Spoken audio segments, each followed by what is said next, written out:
morning, everybody. What I'm going to try and do this morning is to use the theme of the conference, which is knowing, doing, and being, and spell out some of the implications of moving towards knowing, doing, and being, with the being as the new part for our work in curriculum, particularly for those of you, and I know that is going to involve a lot of you here as we working on the new curricula and the Category B process, which is going to take up so much of our time over the next couple of years. So that's the focus of this talk, is really to try and look at some of the implications for curriculum.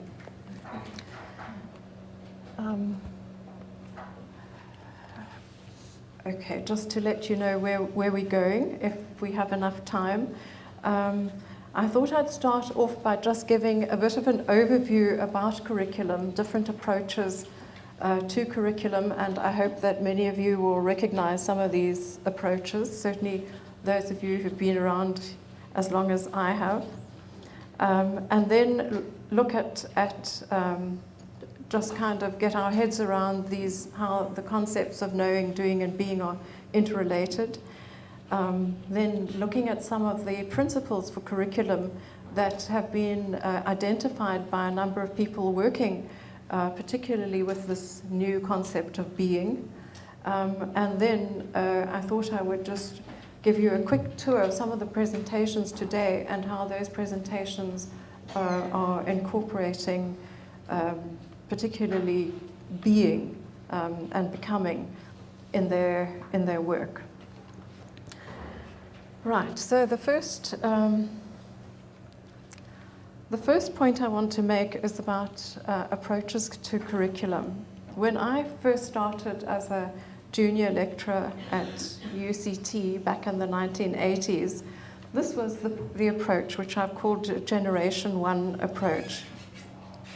The approach was basically a good old-fashioned transmission type of approach, where the curriculum was basically whatever I said it was. I remember my first day at work as a junior lecturer saying, what am I supposed to teach? And they said, but you've got to make up a syllabus, make it up yourself, what you've got to put in. So you would just kind of put it together based on your own knowledge. Was completely untheorized. There was no kind of theory of curriculum. And what you wanted, what the students should do was actually to become like you. They should be like me. They should know what I have, because that's transmission. I'm going to try and put what's in my head in their heads. And of course, the unintended effect of this basic approach is reproduction. So you get the same old. The system just continues to reproduce itself. So in the South African context, where higher education was controlled by white middle class, predominantly male folks, that's what happened. And you got exclusion and people not feeling that there was a place in higher education for them. So remember that most of the things that we're taught, this has been the system of developing a curricula since time immemorial, and most of that came from the arts and the social sciences, because those were the only things that were taught in university back in the day, and more recently engineering and the health sciences, etc., have come into higher education. And with bringing of more practical subjects into higher education, people started to theorize a little bit more. And we come now to Generation 2 of curriculum. And that's a more student-centered. The transmission one was obviously very teacher-centered, or lecturer-focused.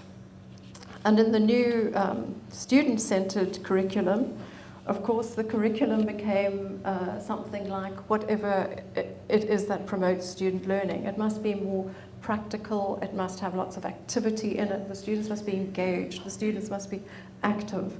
And a lot of that influence came from including the more practical subjects into higher education. And the informing theory of this was social constructivism. And social constructivism says that that we make our own realities. Our realities are constructed. They're not out there, for us to get a handle on. They are all constructed either by society or by ourselves, as in cognitive constructivism. So that was the kind of informing theory, and it was all about activity and the importance of activity.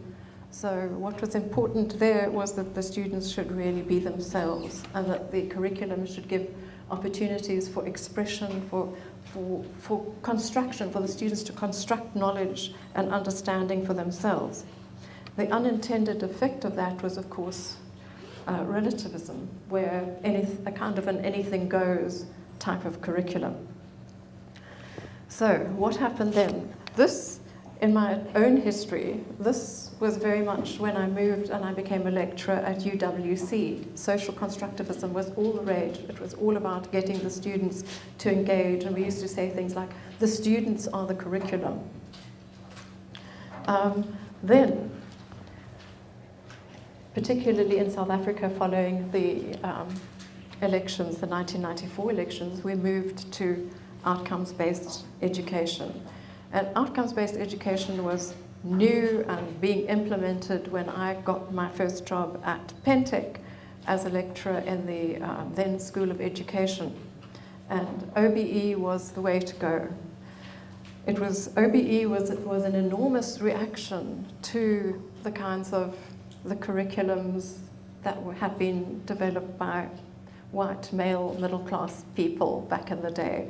And it was thought that if we could only identify the outcomes, the endpoints, the achievements that we want students to meet, we can get rid of gutter education in South Africa. We can have an education that everybody can achieve, that can result in kind of equity of outcomes. So we moved to OBE. And OBE had a whole different kind of framing. So in OBE, the curriculum now has to be rationally planned. It's not about what I know. It's not about what we want the students to engage with. It's a more rational and technical process. So we've got to be able to identify things. If any of you were around at that time, we had these working groups, and we got everybody on board onto a working group managed by the new seaters, where we would try and identify, get as many people in as possible, from the professors to the secretaries of the departments, sitting together and trying to work out the curriculum in a logical, rational way.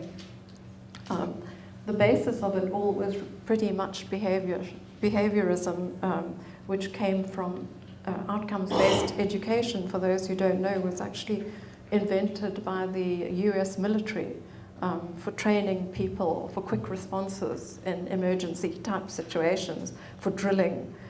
So it comes very much from a behaviorist paradigm. And the important thing in OBE is that students should be competent.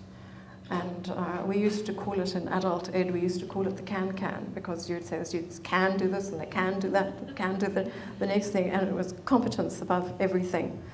And of course, the unintended effects of that was a rather technicist approach, without a full understanding of what it actually takes to become competent in any kind of field. You can't just list the outcomes and say, this is, you now have a wonderful curriculum. So we come now to Generation 4, which is Professor Michael Young from the Institute of Education, London University, who visited South Africa many, many times and came as part of our Wilru group as well, said the problem with outcomes-based education is that you guys forgot to put the inputs into the output. You can't have a system with no inputs. So the inputs, of course, were not equal. There were still schools and universities that were not well resourced, where the teachers were not well qualified, etc. So when you don't have equity of inputs, don't expect equity of outputs. So people, since the kind of groups in the 1970s around Bernstein I must just point out that my generation's model isn't that we left the one behind and then went on to the other. They're all there. They're still there. And we know that many of us kind of fall back to transmission. That's our sort of fallback position. But in trying to think about what's wrong with outcomes-based education, many people turned to the inputs. Well, one of the main inputs is the knowledge. Do we understand what the knowledge is that we're trying to help students to engage with, or do our outcomes actually represent anything that is the basis of a curriculum, which should be the knowledge. So in moving to this kind of paradigm, and I know that many of us are sitting here and trying to figure out things like what exactly is the knowledge base of a curriculum, particularly when it's quite a practical curriculum. But we're understanding that the curriculum is informed by both the logic of the disciplines, the pure and applied disciplines, as well as by the field of practice, the kinds of practical knowledge or practical elements that are going to be required when our students are not being prepared to be philosophers or pure scientists. They're going out there to do real practical things.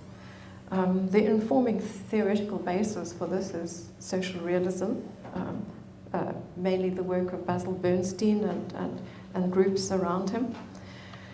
And they're the kind of main understanding of what we want the students to be is to be knowledgeable.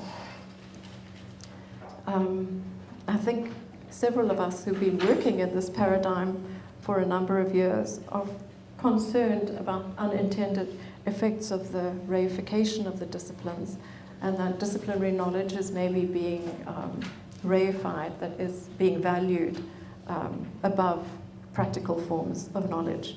And I think that's a real problem for those of us working in the practical fields, and to get that balance right. So now we come to where I'm hoping to take you all today, which is what's been known as the ontological turn in curriculum, which is to say, well, we've thought about all these things, but what about becoming? What about the kinds of practitioners we actually want our students to be or to become? Have we thought about those things?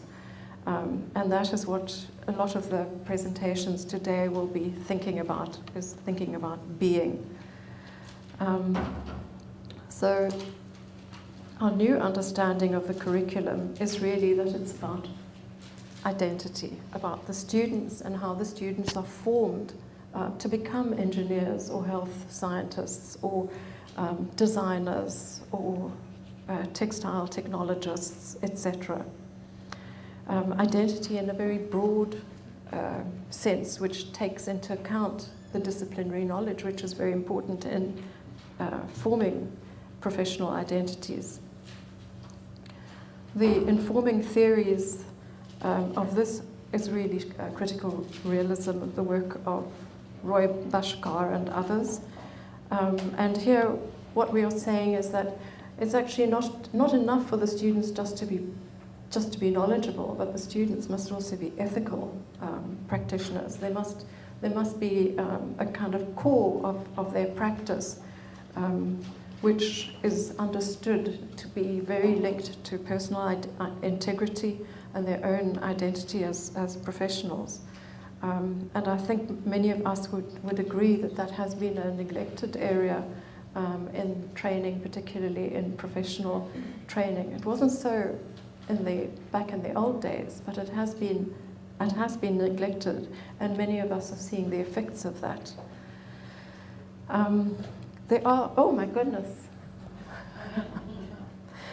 I thought I was going to be cut off there. There are intended effects, which I think is of a kind of move into individualism and some concerns. I think there's no curriculum that is ever a perfect curriculum, and there are always unintended effects in people who can slip into any one of those generations in a kind of an inappropriate way. So now, why do we need to pay attention to being and becoming? There are a number of reasons, but of course, for the first part, we've got our daily lives have to do with young adults, by and large, establishing their identities. Higher education is a site of re-socialization, so that students come to us from all walks of life, from all socioeconomic backgrounds, with all different levels of preparedness for higher education. And higher education is a cauldron in which they are made, new people are made. The students who walk across the stage are not the same people that came in as first years. It's an enormous process of identity change. And while there's a lot of psychological studies of adolescents and of school children, this is, I think, a neglected area of looking at these changes that young adults go through as they come into higher education. So it's an important thing for them, and it should be an important thing for us as well. And I think it's particularly important as we think of widening participation. We're thinking of massification, and always the pressure is on to increase those numbers, increase the numbers, we're told constantly. And with the increase of numbers come yet more students who are not adequately prepared, and there's such a need to both prepare these students at the same time as affirming their diversity, identities, and building their confidence to participate in higher education. And then there's the third thing, which I think is probably the most important for those of us who are at the receiving end of professionals who haven't been trained in terms of being and becoming, is that in this world of what Barnett calls super complexity and uncertainty, and not to mention rampant capitalism, here we are all suffering the effects of unethical bankers and unethical practitioners in many fields. There's certainly a need for us to inculcate in our students personal integrity in all forms of practice, to inculcate humanity. I mean, how many times do we read in the newspapers about things that are happening in our hospitals that just shouldn't be happening if students do leave the university with personal integrity and professionalism in terms of high standards, not professionalism in terms of what I can charge for my services. So there is a need for us to inculcate values of humanity, empathy, and care for students to become contributing and responsible citizens, and also to think more and more we are needing to think about the future of our planet, and the students need to take responsibility for that. So I think there is a huge need for us to think more about what students we are wanting to send out into the world out there. And having said that, while we talk analytically about being and becoming, it's not possible just to be, not unless you are a Buddhist monk and you can just be, or you're meditating and just trying to be. You can't. You have to be while doing something, be or become. You need to become within a context.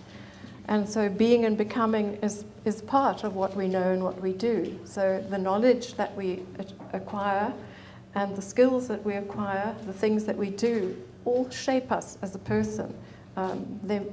They help us to become who we are. And the different ways of knowing and the different ways of doing make us different kinds of people. So it's also, and here I must say, I know Marianne agrees with me, she'll be making a presentation on graduate attributes. It's not about lists of graduate attributes. And then we're going back to thinking that if we make lists of competencies, then our students become competent. And if we make lists of graduate attributes, then the students become ethical. It's not about that. It's I like this quote from which says that our job is to educate students for their future and not for our past. And I think it's something we need to focus on. I don't know how many curriculum workshops I've been in where people are guarding their past guarding that curriculum with all their might, because that's what they know and that's what they want to do. And we all need to let go and understand that those days are gone. We really need to think about the future and the 5 years hence that we are preparing the students for. So we have to know there are these 3 domains which I've represented as gears. Maybe that's not entirely appropriate, but I thought that for a university of technology, it was perhaps a good metaphor to use the interlocking gears, showing how things are changing. There's the epistemological domain, the knowledge domain, the practical domain, and the ontological domain, the being, and they're all interconnected. I'm not going to say too much about this, except that to point out that part of the being is being in the knowledge. So knowing is about being in the knowledge, and then those things do have enormous implications for us about how do we get the students to be in the knowledge. And maybe we need to go back to Generation 2 and look at some of the good work that was done in Generation 2 about active learning and engagement, etc. And many of us are also trying to identify those very important disciplinary bases. Then there's doing, which is about being in the world, which is really, really important for us. And I don't think we know enough about this. I think we're learning a lot more about being in the knowledge and not so much about being in the world. I think it's really important that we prepare students for the world by doing in the classroom the sorts of things that many of us are including in the curricula, like problem solving, researching, presenting, etc., which is creating a bridge across into the students going into their workplaces.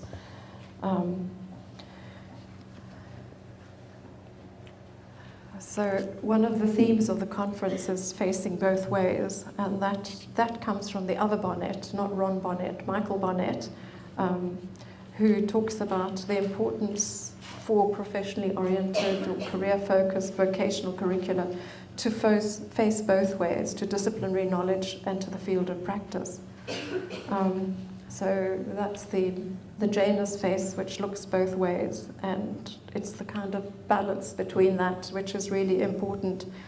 And Michael Bonnet writes that trying to do this, which is what we're all trying to do, trying to say what kinds of work-integrated learning, what kinds of disciplinary knowledge, and how do they talk to each other in our programs. This is what Michael Bonnet says is far more difficult and places more demands on vocational teachers than those teaching single academic disciplines. So that's why it is so difficult, the work that we're doing. He also calls it as that what you're trying to do in trying to bridge those divides is really construct a bridge between 2 unstable land masses. So the disciplines, while they tend to be more stable in the field of practice, they do change, and the configurations between them change all the time. So these are moving targets that we're trying to meet. I think I'm going to have to end here because I've run out of time. What I'm more than happy to share with people is just to have further conversations about some of the principles that are coming from the new thinking about the ontological turn, the principles for a becoming curriculum. And I rather liked the term becoming curriculum, like a curriculum that becomes that particular profession or disciplinary area. So there's a whole range of people that are working in this, and I can give you the references, and I think many of these principles are fairly obvious, and things that we do need to think about and perhaps have develop some kind of way of systematically looking at the new curricula and checking them against these different principles. So I'm just going to end. What I thought I would end with is just by telling you that I think there are some absolutely wonderful presentations here, and I think many of them are going to really show us how to reconceptualize learning as becoming, using narrative, for example, both digital and non-digital forms of narrative, which kind of storytelling, which bridges the student's world with our worlds in higher education. There's a whole range of papers that deal with identity issues, like the Word Nerds book club. It's all about students taking on and trying out identities. It's about lecturers becoming role models and mentors for students, changing. I think a lot of the ontological turn requires the lecturers to be and become as well, so that we change and become more mentors and role models, moving from facilitators. I mean, we've let lecturing long back in Generation 1. But I wanted to just end with this this quote from Gandhi. I was given a little book of Gandhi by Bernie, who maybe thought I needed to learn some of the wisdom there, and it's fascinating because Gandhi has a lot to say about education, and that highlighted sentence is, we hardly give any thought to the improvement of the character of the educated, and that is what I think the ontological turn is all about. It's about how do we want these students to go out into the world? What do we want them to be? And how can we help them to become the kinds of caring, concerned professionals who improve the environment and who save the planet, who provide ethical service, and who don't do the sorts of things that the British bankers have been doing. So thank you.